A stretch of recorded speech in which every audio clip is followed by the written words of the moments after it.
अच्छी हो या बुरी हो, उसको क्या है, ईश्वर का आदेश समझ के, उस परम का आदेश समझ के स्वीकार कर लेना चाहिए।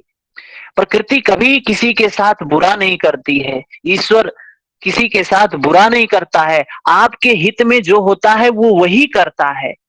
लेकिन हम क्या सोचते हैं, नहीं हमारे साथ तो बहुत गलत हुआ, हमारे साथ तो बहुत गलत हुआ, बहुत गलत हुआ। आज ये जो स्थिति है, जो मैं आज बोल रहा हूं, आप सभी को चीजें बता रहा हूं, अगर मेरे साथ ऐसी कोई दुर्घटना नहीं हुई होती तो शायद मैं आज यहाँ नहीं होता।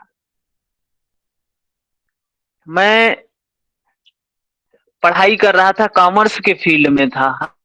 मेरा ये उद्देश्य था कि मैं सीए बनूंगा, चार्टर्ड अकाउंटेंट।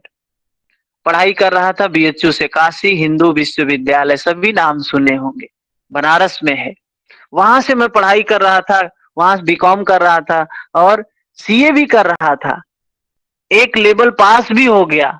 लेकिन ऐसी स्थिति मेरे सामने आई कि मुझे वहां से मोड़ के ये ग्रेजुएशन कंप्लीट करने के बाद मैं पढ़ाई ही छोड़ दिया।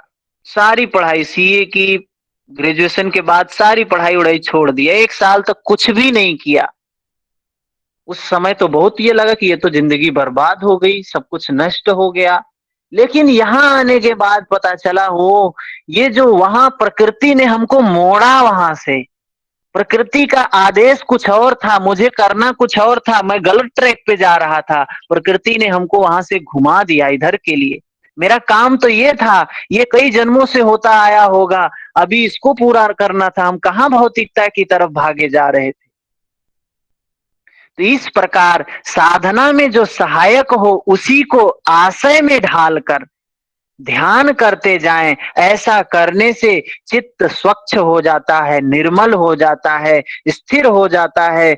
ठीक है, तो जो कुछ आपके सामने हो, अच्छा हो या बुरा हो, उसको ईश्वर का आदेश मानकर स्वीकार कर लेना बहुत बड़ी चीज, सबसे बड़ी साधना है। यथा भी मत ध्यानाद्वा का मतलब क्या है, जो कुछ हो रहा है उसको स्वीकार कर लो।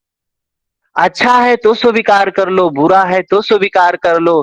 क्यों स्वीकार कर लो, क्योंकि सब कुछ अनित्य है, कोई चीज नित्य नहीं है, नष्ट होने वाली है। नित्य तो एक ही है जो शाश्वत है, वो सत्य है, परम सत्य है, परमात्मा है, जो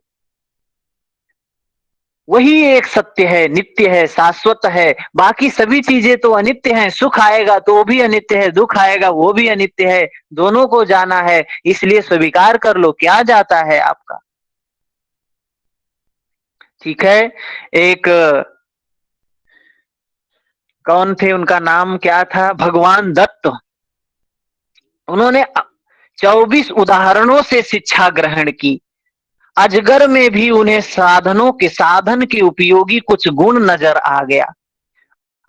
अजगर में भी उनको गुरु नजर आया, अजगर में भी उन्होंने कुछ देखा। क्या सीखा उन्होंने अजगर में, कि ये भारी भरकम अजगर, इतना विशालकाय अजगर, ये भोजन के लिए दौड़ता नहीं है इधर उधर, मुख के सामने कोई न कोई जीव आ ही जाता था, कोई न कोई जीव जंतु आ ही जाता था, जो उसको क्या करता था, आहार बना लेता था। दत्त भगवान ने उससे सीखा कि साधु को, संत को उधर पेट के पालन के लिए द्वार द्वार भिक्षा नहीं मांगना चाहिए।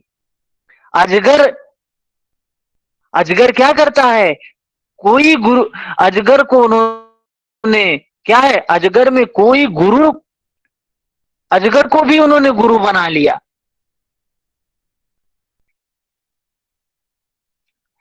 अजगर जैसे में नहीं जाता है, भोजन की तलाश में नहीं जाता है।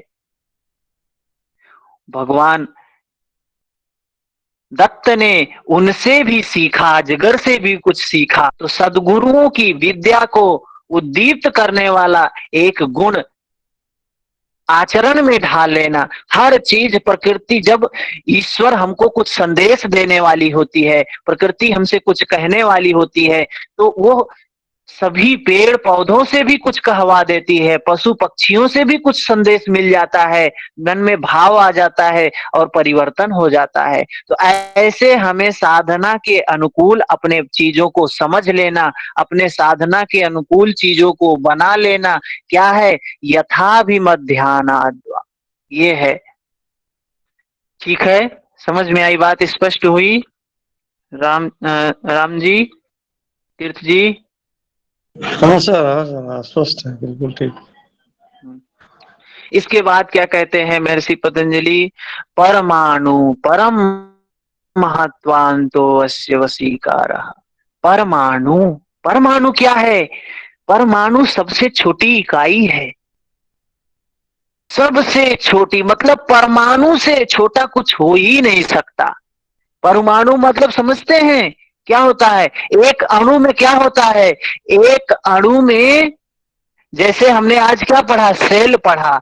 एक सेल में कितनी चीजें हमने पढ़ी? क्या क्या है एक सेल में होता है? राइबोसोम है, माइक्रोकांडिया है, क्या है, वैक्यूल्स हैं, हाँ? कितनी चीजें हमने एक सेल में पढ़ी। एक अणु में क्या क्या होता है आप समझ लें। एक अणु में 4 चीजें होती हैं। कौन कौन सी? पृथ्वी, जल, वायु, अग्नि। और इनके चार जो है सूक्ष्म स्वरूप, सूक्ष्म भूत।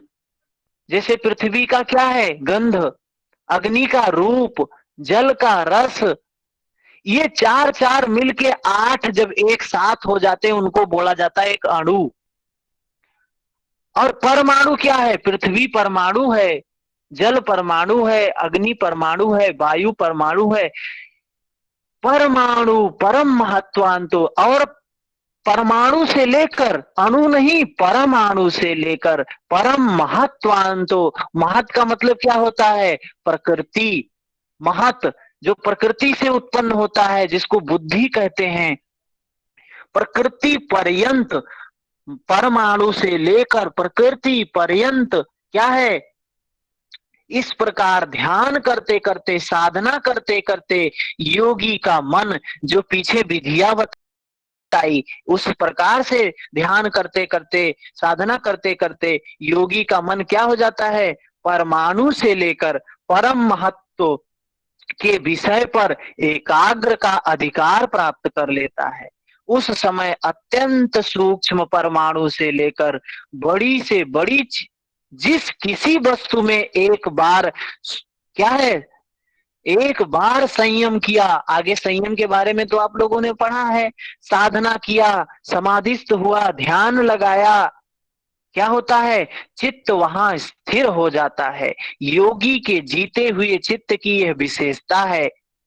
वो परमाणु परम महत्वांतो वसीकार, वो वसीकार हो जाता है, उसके नियंत्रण में आ जाता है, उसके कंट्रोल में आ जाता है।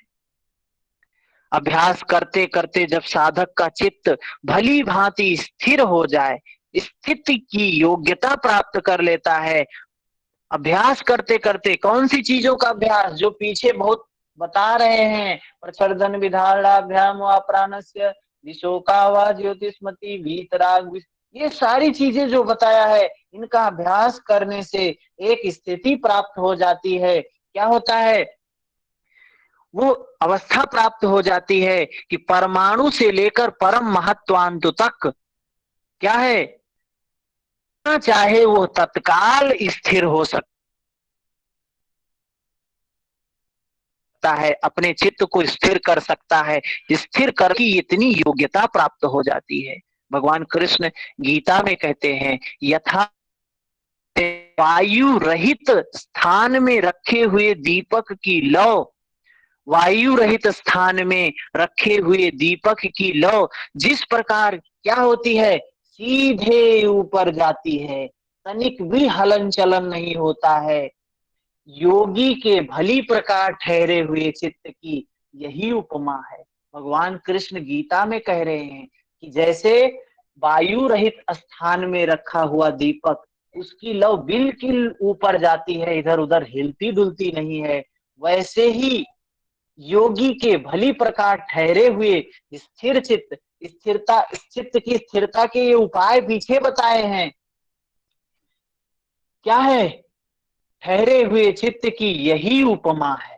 ठीक है, न उसके चित्त में भले उद्वेग उठते हैं, उसके चित्त में भले विचार भी नहीं आते हैं, बुरे विचार भी नहीं आते हैं।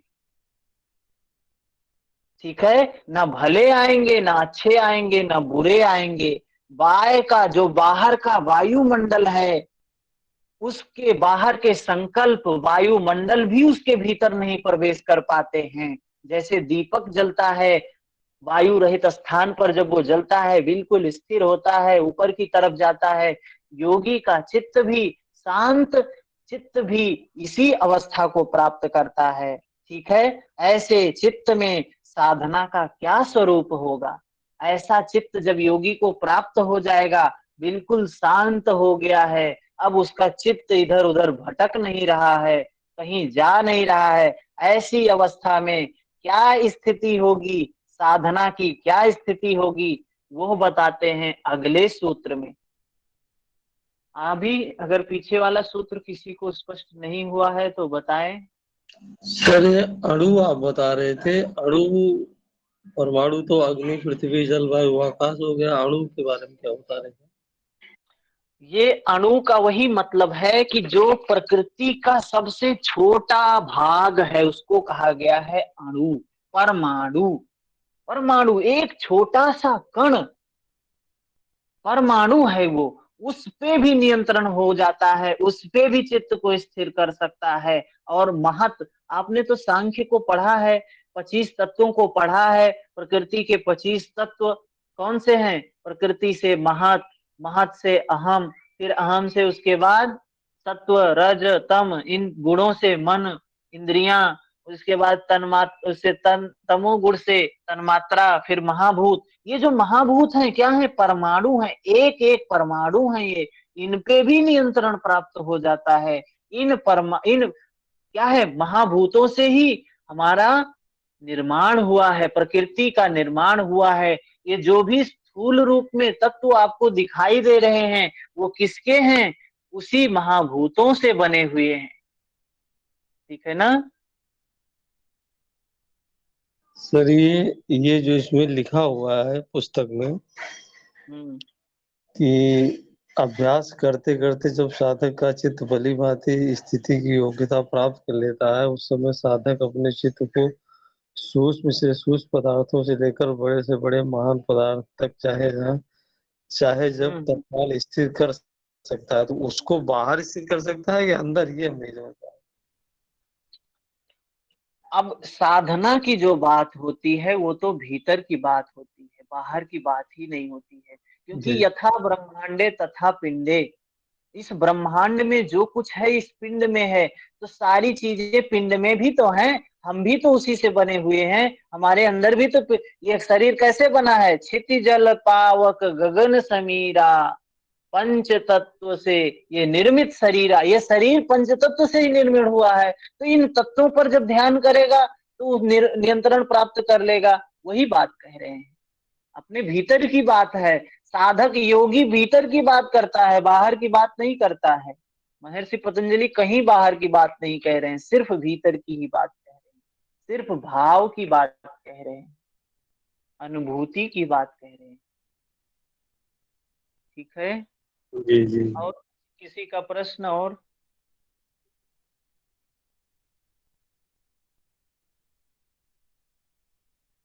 समझ में आया सभी को?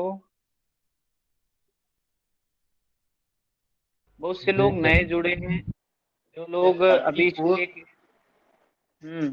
सर 34 सूत्र से 39 तक जो जो बोला, मतलब जब भी अंतराय आएंगे तो तब ऐसे ऐसे करना है, तो ये निर्देश है पतंजलि का। ये हाँ, ये क्या है? ये चित्त को स्थिर करने का। जैसे चित्त स्थिर नहीं है, चित्त साधना कहाँ से कर पाएंगे हम? आप तो साधक हैं, आपको पता है ना कि चित्त में जब साधना तभी कर सकते हैं जब चित्त शांत हो। चित्त में विकार होंगे तो कहाँ से साधना होगी? तो ये चित्त को शांत करने के उपाय बताए हैं। प्रच्छन्न विधारणा 34 नंबर से लेकर ये क्या है 38 39 नंबर तक ये चित्त को शांत करने का उपाय बताए।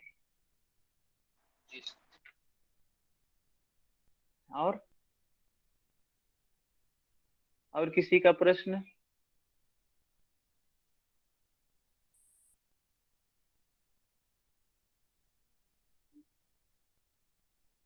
समाप्त करें क्लास को। नीता जी हाँ जी कुछ भैया। समझ में आया?